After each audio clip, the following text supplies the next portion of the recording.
Praise Lord, जय मसीह की। मैं फिर से स्वागत करता हूँ अपने चैनल पर।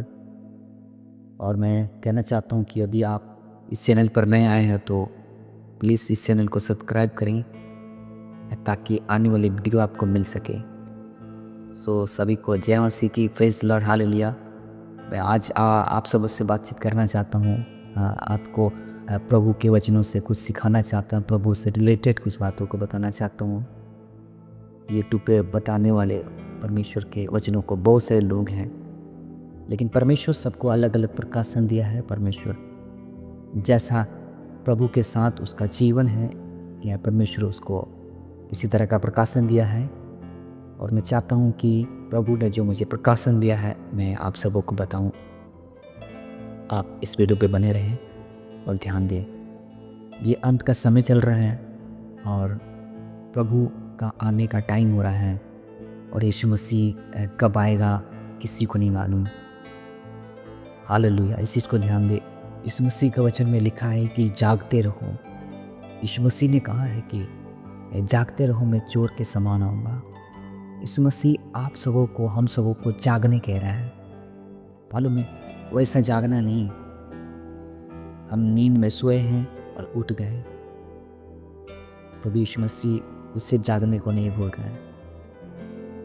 यीशु मसीह जागना किस चीज़ को बोल रहा है, मैं आपसे बात करना चाहता हूँ, आपको बताना चाहता हूँ कि क्या हम सच में सोए हुए हैं या हम जागे हुए हैं।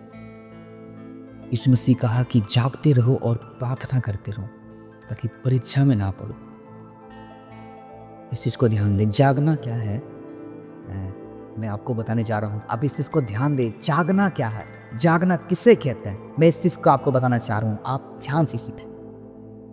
जागना किसे कहते हैं। यीशु मसीह ने कहा कि जागते रहो, प्रार्थना करते ताकि आप परीक्षा में ना पड़ो। दूल्हा आ रहा है। हालेलुया, दूल्हा आ रहा है। आपको जागना है, आपको सोना नहीं है।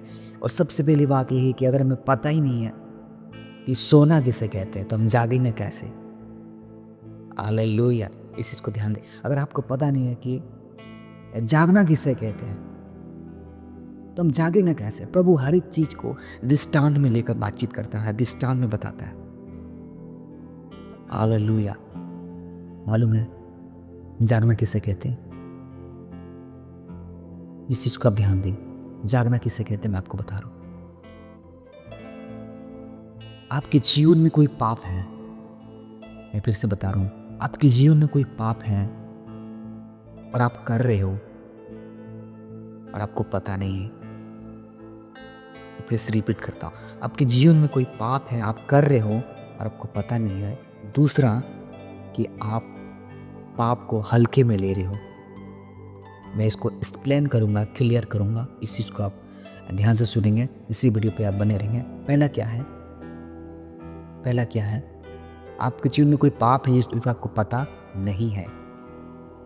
ठीक है, पता नहीं, आपके जीवन में कोई पाप है, उसको पता नहीं है। आप सोए हुए हैं। आपके जीवन में कोई पाप काम कर रहा है लेकिन उसका पश्चाताप नहीं कर रहे, आप सोए हुए हैं। जैसे कि मैं बता रहा हूँ, आपका जीवन में कोई पाप काम कर रहा है, जैसे अनजाने में आप आश्रयों की बुराई कर रहे हैं, मन से आप गंदे किसी के विचार में सोच ले रहे हैं, किसी के प्रति बुरा सोच ले रहे हैं, को पता ही नहीं चल रहा।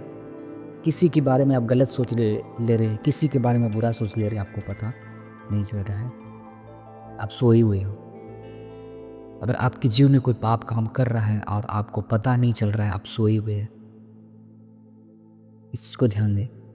पहला सोना किसे कहते हैं कि अगर आपके जीवन में कोई पाप काम कर रहा है और आपको पता नहीं चल रहा है, इसका मतलब आप सोए हुए, आप नींद में हो। यीशु मसीह कहता है कि जागो, उठो, उससे पश्चाताप करो, उसे छोड़ दो।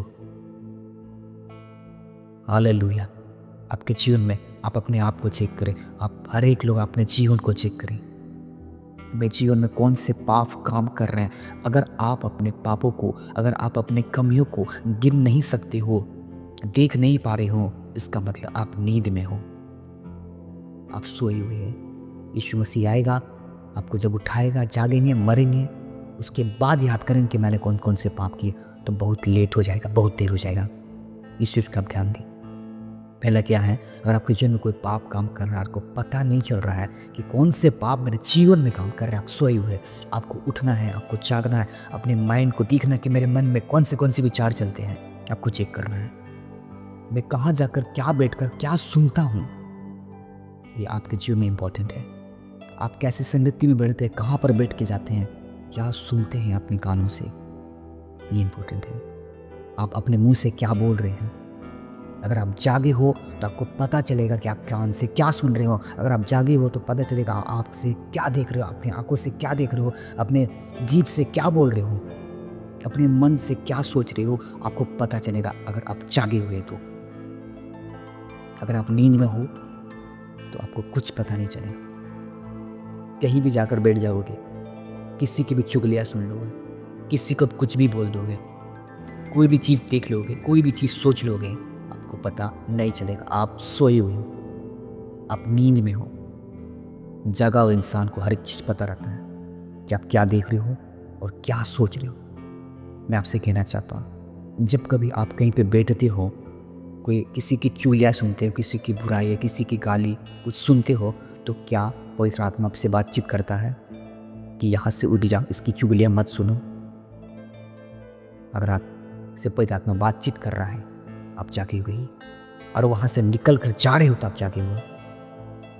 क्या कभी आप एक कोई गलत मूवी देखते हो और पवित्र आत्मा आपसे बातचीत करता है कि तू अपनी आंखों को गंदा कर रहा है, अपनी सोच और विचारों को गंदा कर रहा है, और वहाँ से आप निकलते हो तो आप जागे हुए हो। आप गुस्से में कुछ ऐसे बातों को बोल देते जो परमेश्वर के विरोध है, या कुछ गालियाँ दे देते हो, और उस समय आपको पश्चाताप होता है कि प्रभु मैंने गलत कर दिया, और तुरंत प्रभु से माफ़ी मांगते हो, तब आप जागे हुए हो।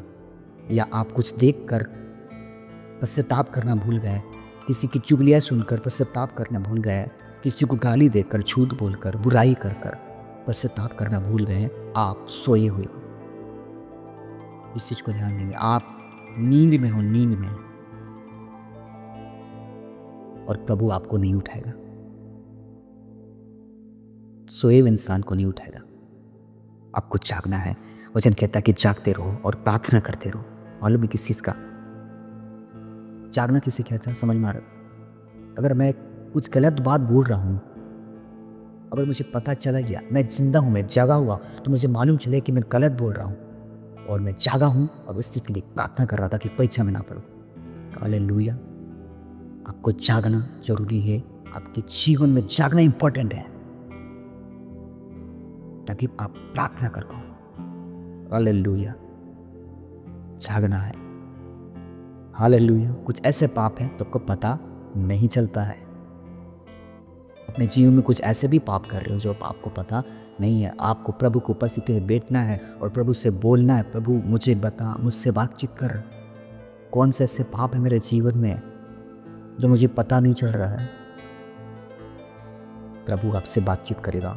उस पाप को लिखें अपने जीवन में, डायरी कॉपी में याद करें, लिख के नोट कर ले। उस पाप को फास्टिंग प्रेयर के दुआ के द्वारा उसे हटाएं, तभी आप आनंद जीवन में प्रवेश करेंगे, वरना नहीं करेंगे। क्योंकि हमारी कमियों को अगर जब तक हम नहीं निकालेंगे, उसे दूर नहीं करेंगे, प्रभु कैसे आपको ले जाएगा। आपको तो प्रभु पहले ही बोल रहा कि जागो और प्रार्थना करो। किस चीज़ में जागो? जागो, देखो कि कौन से पाप आपके जीवन में हो रहे हैं, नोट करो अपने पापों को, अपनी कमियों को नोट करो, गिनो, तभी हम अनंत जीवन में प्रवेश करेंगे। वरना यीशु आएगा, छोड़ देगा, हमें नहीं ले जाएगा। प्रभु प्रभु करना, प्रार्थना करना, वचन पढ़ना, दान देना, दसवां देना, सब व्यर्थ और फालतू हो जाएंगे अगर आप अपनी कमियों को लिखते नहीं हैं और इस कमियों को दूर नहीं करते हैं। अपने पापों को नहीं लिखकर, अपने पापों को, कमियों को नहीं लिखकर दूर नहीं करते हैं, आप आनंद जीवन में नहीं जा रहे हैं। बपतिस्मा लेना आपको स्वर्ग नहीं ले जाएगा, प्रभु के वचन पर चलना ही आपको स्वर्ग ले जाएगा। क्योंकि परमेश्वर के वचन में लिखा है, आदि में वचन था, वचन परमेश्वर के साथ था और परमेश्वर ही वचन था। अगर वो वचन आपके साथ है, वो आज्ञा आपके साथ है, तो परमेश्वर आपके साथ है। और जिस दिन आप वचन से, आज्ञा से हटते हैं, परमेश्वर को अपने जीवन से दूर करते हैं, क्योंकि वचन परमेश्वर है।